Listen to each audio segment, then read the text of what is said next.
तो चलिए हेडलाइंस के बाद आगे बढ़ते हैं और अब भारत की बात में वक्त हो गया है स्पेशल सेगमेंट का। बेंगलुरु, ये नाम सुनते ही जहन में तेज रफ्तार से दौड़ती भागती टेक सिटी की तस्वीर उभरती है, लेकिन हकीकत यह है कि बारिश ने बेंगलुरु को ऐसा डुबोया है कि टेक सिटी ट्रैक्टर पर सिमटी हुई दिखाई दे रही है। बेंगलुरु शहर की प्रति व्यक्ति आय 5,73,000 रुपए है। बावजूद इसके बेंगलुरु बारिश के बाद पानी में गोते लगा रहा है। करोड़ों रुपए की कीमत वाली आलीशान सोसाइटी में घरों के भीतर पानी घुस चुका है। बेंगलुरु की तस्वीरें देखकर आपको तरस खाने को जी करने लगेगा, लेकिन सवाल यही है कि जो शहर देश की जीडीपी में कई लाख करोड़ का योगदान करता है, वो शहर आखिर क्यों डूब रहा है और उसकी इस हालत के लिए जिम्मेदार कौन है?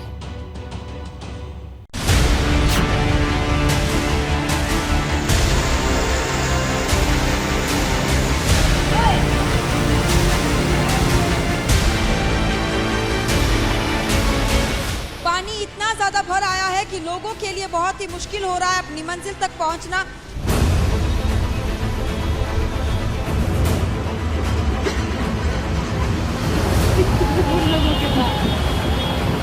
देख सकते हैं कि कितना ज्यादा पानी जो है वो लोगों के घरों तक घुस आया है। अपार्टमेंट्स के बाहर जो है पानी कमर तक है और यही कारण है कि लोगों के पास फिलहाल पीने का भी पानी नहीं है। गाड़ियां आप देख सकते हैं कि किस तरह से पानी में इस वक्त डूबी हुई आपको दिखाई देगी।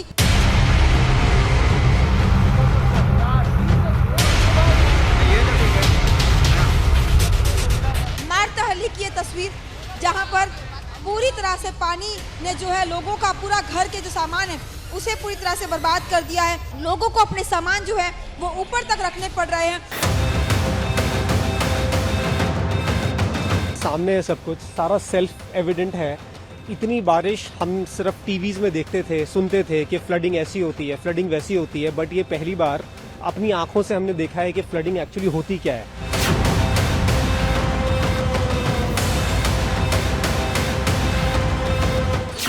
Last 90 years, such rain has not come.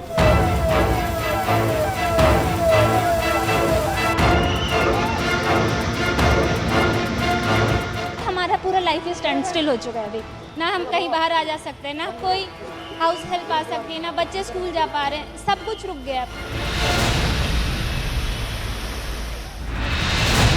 Silicon city सैलाब में ना समा गई होती तो आपकी टीवी स्क्रीन पर ये तस्वीर भला क्यों मौजूद होती?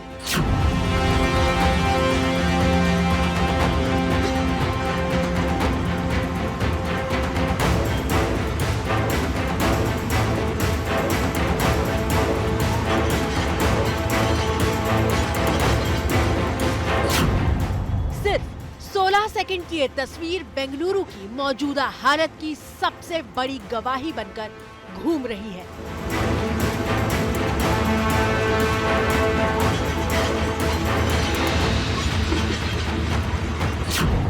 पानी के बीच एक जेसीबी मशीन मौजूद है और जिस हिस्से के जरिए जेसीबी मशीन मलबा हटाने का काम करती है, उस हिस्से पर 4 से 5 लोग मौजूद दिखाई दे रहे हैं।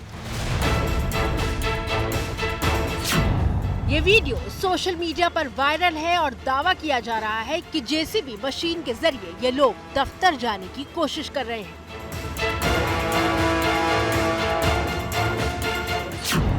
इसी तस्वीर का दूसरा हिस्सा देखिए, जिसे देखकर लगता है कि बीच शहर में झील उमड़ आई है। और तस्वीर के बिल्कुल बीच में जेसीबी मशीन दिखाई दे रही है। जरा सोचिए, ये उस बेंगलुरु शहर का हाल है जहां काम करने वाले हमारे घरों में 10 से 15 मिनट के भीतर ग्रोसरी पहुंचाने वाला ऐप डिजाइन करते हैं, लेकिन इन्हें खुद दफ्तर पहुंचने के लिए जेसीबी का सहारा लेना पड़ रहा है।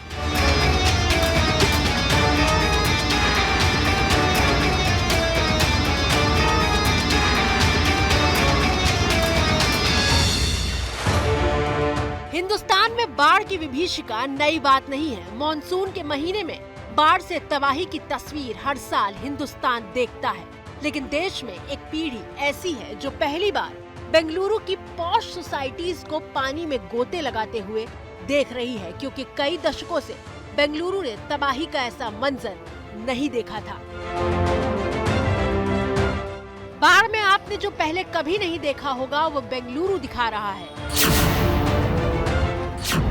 और कैसे दिखा रहा है उसकी गवाही इस वक्त आपकी टीवी स्क्रीन पर मौजूद है।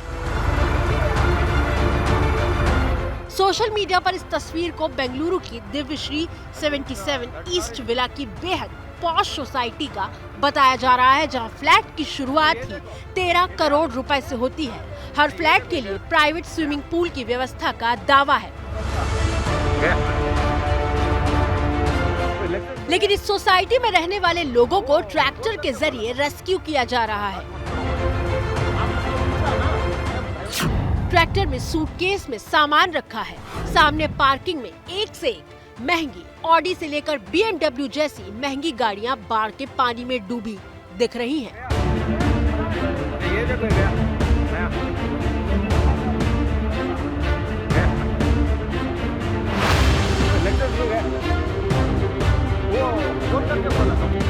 हमने इंटरनेट पर जाकर पड़ताल की तो हमें दिव्यश्री विला के नाम से बेंगलुरु की वो सोसाइटी मिली, जहां वाकई करोड़ों की कीमत में फ्लैट मिलते हैं।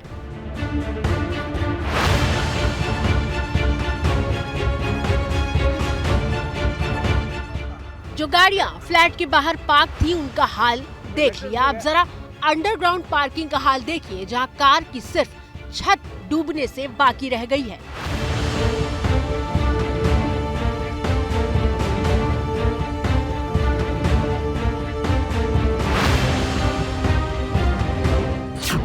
ये विप्रो के दफ्तर का हाल है, जहां काम करना सपने जैसा होता है।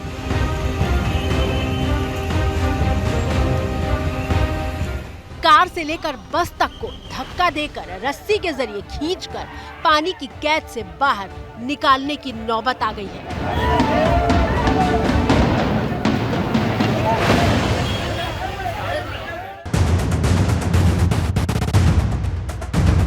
बेंगलुरु की हालत कितनी खस्ता हाल है, इसकी हकीकत देश को दिखाने के लिए एबीपी न्यूज संवाददाता पिंकी राज पुरोहित ग्राउंड जीरो पर पहुंची और सबसे पहले आपको वो बेंगलुरु के आउटर रिंग रोड की तस्वीर दिखा रही हैं। बेंगलुरु का हर एक टैक्स पेयर आज खुद को चीटेड महसूस कर रहा है, और इसका कारण ये है कि ये जो तस्वीरें आप मेरे पीछे देख रहे हैं आउटर रिंग रोड की, ये किस तरह से और भी ज्यादा वर्स आज दिखाई दे रही है। यहाँ पर अगर बसों के लिए भी अगर इतना मुश्किल दिखाई दे रहा है तो इसी से आप अनुमान लगा सकते हैं कि किसी भी टू व्हीलर के लिए या कार चालक के लिए कितना मुश्किल हो सकता है। वो तस्वीर देखिए कि किस तरह से एक हाई एंड मॉडल की जो गाड़ी है वो वहाँ पानी में धंसी हुई इस वक्त आपको दिखाई देगी, और वहीं की वहीं कब से पड़ी है, क्योंकि गाड़ी के लिए वहाँ से निकलना जो है वो काफी ज्यादा मुश्किल दिखाई दे रहा है। नॉट इन दिस रोड, अभी आप इंदिरा नगर, डोमलूर, सरजापुर सब रोड ब्लॉक है, तो मेरा घर के सामने भी ब्लॉक है। Actually, is infrastructure very bad. Is full construction very slow. I mean, this is very bad. I mean, we call Bangalore as a smart city, but it's a disappointment. दफ्तर तो दफ्तर, मरीज का अस्पताल पहुंचना भी मुहाल हो गया है। रास्ता यही है और डूबकर जाना है। जब दूसरे दिन लगातार बेंगलुरु में दफ्तर पहुंचना नामुमकिन हो गया तो कई कंपनियों ने कर्मचारियों को वर्क फ्रॉम होम दे दिया। मैं इधर ट्रैफिक में ही फंसा था, तो जैसा 6 बजे मैं वापस घर गया, पूरा दिन मेरा पूरा ज़ाया हुआ और मैं वापस आज आया हूँ। आज मैं बस से आया, बस से आने के बाद भी अगर प्रॉब्लम सॉल्व नहीं हुई है तो बहुत प्रॉब्लम होती है हम एम्प्लॉयज़ को। और जैसे हम अगर एक दिन हम नहीं आते तो हमारा परफॉर्मेंस भी ख़राब होता है, हमारी क्रेडिबिलिटी भी ख़राब होती है, और हमारा जो इमेज होता है एज अ फ्रेशर, एम्प्लॉय का जो एज अ फ्रेशर जो इमेज होता है तो वो भी खराब होता है। एक बार तो सुनकर लगता है कि कुछ लोग दफ्तर नहीं पहुंच पाए तो क्या हो गया, लेकिन क्या हुआ और देश को कितना बड़ा नुकसान हुआ जरा वो देखिए। 30 अगस्त को जब भारी बारिश हुई थी और कर्मचारी 5 घंटे तक भारी जाम में फंसे रहे थे, उस दिन बेंगलुरु की IT कंपनियों को 225 करोड़ रुपए की चोट लगी थी और पिछले हफ्ते की बारिश की वजह से 1000 करोड़ से ज्यादा के नुकसान की आशंका जताई गई है। बेंगलुरु पर आफत आई है क्योंकि आसमान से बादल इस बेरहमी से बरसे हैं कि पूरे शहर की रफ्तार पर ब्रेक लग गया है। घरों में ना तो बिजली है और ना ही पीने का पानी। बेंगलुरु में भारी बारिश के बाद जो हालात बने हैं, इस वक्त हम मार्ताहल्ली में मौजूद है और यहाँ के घरों की हालत अगर आपको दिखाएं तो आप देख सकते हैं कि किस तरह से पानी जो है वो घरों के भीतर तक घुस आया है और जगह जगह पर इसी तरह की तस्वीर जो है हर घर में इस वक्त आपको दिखाई देगी, जहाँ लोगों का सामान जो है वो पूरी तरह से बर्बाद हो चुका है और पानी इतना ज़्यादा है कि लोग अपने घरों में नहीं रह पा रहे हैं और उन्हें जो है टॉप फ्लोर्स में अब पनाह लेनी पड़ रही है। ये आप देख सकते हैं किचन यहाँ पर, और पूरी तरह से जो पानी है वो घरों के भीतर कुछ इस तरह से भर आया है। यहाँ पर हम बातचीत करेंगे। देखिए 9 महीने की एक बच्ची है और इस बच्ची के साथ आप खुद अनुमान लगाइए कि आखिर इस घर में ये कैसे रहे, कितना मुश्किल हो रहा है। देखिए मैडम, हम हमेशा टैक्स भरते हैं और टैक्स भरने के बाद भी अगर हमको सुविधा नहीं मिलेगी तो फिर हम क्या करें। छोटी सी 9 महीने की बेटी है तो उसको अभी फीवर हो चुका है, इतना मुश्किल है कि हम बाहर जा भी नहीं सकते। सुना आपने, इनके सवाल तो बिल्कुल जायज है लेकिन जवाब देने वाला कोई नहीं है। ये टैक्स देते हैं, समय पर देते हैं, सारे नियम मानते हैं, तो फिर क्यों इनके पास अपना घर होते हुए भी न सोने के लिए बिस्तर बचा है और न ही खाना बनाने के लिए रसोई। बेंगलुरु के मार्थाहल्ली में 1-2 नहीं बल्कि तमाम घरों का यही हाल है। मार्ताहल्ली के ही एक और घर की तस्वीर अगर आपको दिखाए तो आप देख सकते हैं उसी तरह से पानी जो है वो घर के भीतर किस तरह से घुस आया है और ये जो वाटर मार्क आप देख रहे हैं इसी से आप अनुमान लगा सकते हैं कि किस हद तक पानी जो है वो घरों के भीतर घुसा, जिसके कारण जो है आप देख सकते हैं कि तमाम जो सामान है वो किस तरह से लोगों को अब ऊपर रखने पड़ रहे हैं। अब मन में सवाल कौंधता है कि बेंगलुरु अचानक डूब क्यों गया, तो इसकी 2 वजह है। पहली वजह रिकॉर्ड तोड़ बारिश और दूसरी वजह पुअर प्लानिंग। तो शुरुआत पहली वजह से करते हैं। 5 सितंबर को बेंगलुरु के ग्रामीण और शहरी इलाकों को मिलाकर एक दिन में 1000% से ज्यादा बारिश हुई। और चिंता की बात यह है कि बेंगलुरु की आफत अभी कम होने वाली नहीं है, क्योंकि मौसम विभाग ने 9 सितंबर को शहरी इलाकों में भारी बारिश की चेतावनी दी है। अब दूसरी वजह पर आते हैं, यानी पुअर प्लानिंग पर। बेंगलुरु की महानगर पालिका ने बहुत देर से बाढ़ से प्रभावित होने वाले इलाकों की लिस्ट तैयार की। बेंगलुरु का ड्रेनेज सिस्टम इस काबिल नहीं था कि रिकॉर्ड तोड़ बारिश को बर्दाश्त कर सके और नतीजा ये हुआ कि भारी बारिश और गंदे नाले का पानी एक साथ शहर की सड़कों पर तांडव मचाने लगा। बेंगलुरु में इस पर कोई काम नहीं किया गया कि शहर में मौजूद झील एक्स्ट्रा पानी को सोख सके। उल्टा झील का पानी ओवरफ्लो होकर सोसाइटीज के भीतर घुसने लगा। लेकिन ऐसा हुआ क्यों? हुआ इसलिए क्योंकि झील से लेकर ड्रेनेज वाली जमीन तक पर अतिक्रमण हो चुका है। झील तक पानी पहुंचने के रास्ते पर इमारतें खड़ी कर दी गई हैं। और इसका नतीजा ये हुआ कि जिस बेंगलुरु की जीडीपी 6 लाख करोड़ रुपए है, उस शहर में रहने वाले लोगों के घर के गार्डन के बीच से होते हुए नहर बह निकली है।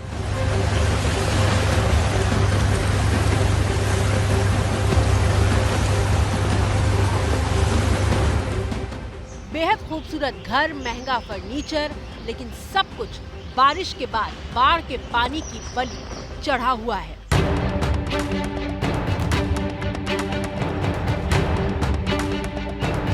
Echo space IT city Bengaluru की पहचान है।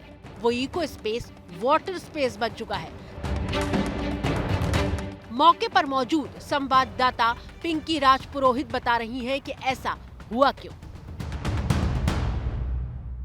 इस वक्त हम आउटर रिंग रोड पर मौजूद है और जो तस्वीरें आप देखेंगे, सबसे पहले आपको ये तस्वीरें दिखाएंगे कि आखिर किस तरह से आउटर रिंग रोड का ये इलाका है जो कि आईटी कॉरिडोर है। यहाँ पर इंटेल और साथ ही माइक्रोसॉफ्ट जैसी कंपनियां मौजूद है, लेकिन आखिर क्या कारण है कि इस तरह से जो है ये पानी यहाँ भर आता है। पिछले कुछ सालों में करीब 25 सालों से लगातार जिस तरह से पॉलिटिशियंस, ब्यूरोक्रेट्स और साथ ही बिल्डर्स का जो नेक्सस देखा गया है, जहाँ पर बेंगलुरु के जितने भी लेक्स और ड्रेन्स थे वहाँ पर जिस तरह से लगातार कंस्ट्रक्शन होता रहा है, ये एक मुख्य कारण बताया जा रहा है। इस बाढ़ के पीछे जब शहर में पानी जाने का रास्ता ही नहीं होगा तो आखिर किस तरह से पानी जो है वो जाएगा, तो जाहिर सी बात है कि पानी जो है वो शहर के भीतर ही आएगा। बाढ़ से दक्षिणी बेंगलुरु का हाल सबसे ज्यादा खराब है। बोट के जरिए रेस्क्यू ऑपरेशन को अंजाम दिया जा रहा है। रेस्क्यू टीम के 200 जवान सोमवार से ही राहत और बचाव के काम में लगे हुए हैं। बेंगलुरु की रफ्तार को बनाए रखने की जिम्मेदारी उनकी है जिनके कंधे पर इस शहर को संभालने का जिम्मा था। हालांकि कर्नाटक के सीएम पिछली सरकारों को दोष दे रहे हैं और 90 साल बाद इतनी भीषण बारिश होने का हवाला दे रहे हैं। See, Karnataka, especially Bangalore, has received unprecedented heavy rain. For last 90 years, such rain has not come. All the tanks are full and they are overflowing. Some tanks are breached. And there is continuous rain. Even today it is raining. Every day it is raining. अगर बेंगलुरु में प्रति व्यक्ति आय की बात की जाए तो शहरी इलाकों में ये 5,73,000 है, जो देश में सबसे ज्यादा है। ये देश की प्रति व्यक्ति आय से 4 गुना ज्यादा है। और ऐसा इसलिए है क्योंकि बेंगलुरु शहर में देश की नामी गिरामी आईटी कंपनियों का हब है। लेकिन बारिश ने इन आईटी कंपनियों को भारी चोट दी है। अब आईटी सेक्टर ने राज्य के सीएम को चिट्ठी लिखकर कहा है कि अगर हालात नहीं सुधरे तो वो अपना बोरिया बिस्तर ही बेंगलुरु से समेट लेंगे। आईटी कंपनियां जो है उन्होंने मिलकर अब मुख्यमंत्री बसवराज बोम्मई को एक लेटर भी लिखा है जिसमें उन्होंने क्लियर ये कहा है कि अगर इंफ्रास्ट्रक्चर पे ध्यान नहीं दिया जा सकता तो ये कंपनियां जो है वो बेंगलुरु से बाहर भी ऑप्शन ढूंढ सकती है। ये पुअर इंफ्रास्ट्रक्चर और पुअर अर्बन प्लानिंग का ही नतीजा है कि आज बेंगलुरु शहर जो है वो आज इस हालात में आकर खड़ा हो गया है। क्या मजबूरी है मेरी बताइए? मैं अभी आपको बताती हूँ कि मैंने ओए होए होए होए नमकीन के चटकारे लेते हुए टकटकी मार के डिबेट शो को पॉज रिपीट कर करके देख रहे हैं जोगिंदर जी। इनकी तरह आप भी देखें अपनी फेवरेट डिबेट्स को रिपीट कर और डाउनलोड कीजिए एबीपी लाइव ऐप अपने स्मार्ट टीवी पर।